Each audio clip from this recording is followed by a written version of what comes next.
Lunch back பண்ணிக்கலாம். சுட சுட சாதம்,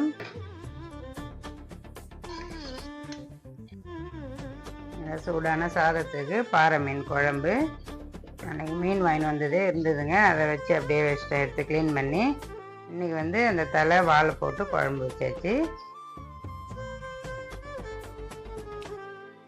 இதுவுமே பாறை மீன் வறுவலுமே எனக்கு நிறையா இருந்த மாதிரி இருந்தது. ஆளுக்கு 2 பீஸ் வர அளவுக்கு எடுத்து வச்சிட்டேன். அதுக்கப்புறம் நல்லா சூடான ரசம், அதுக்கப்புறம் அன்னாச்சி பழ ஜூஸ் ஊற்றிக்கலாம்.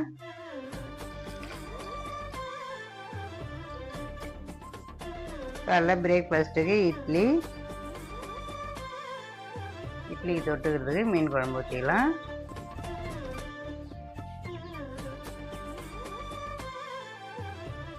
சூப்பரான லஞ்ச் பாக்ஸ் ரெடி முடிஞ்சு நாளைக்கு என்ன லஞ்ச் பாக்ஸ் ரெடியில் பார்க்கலாம்.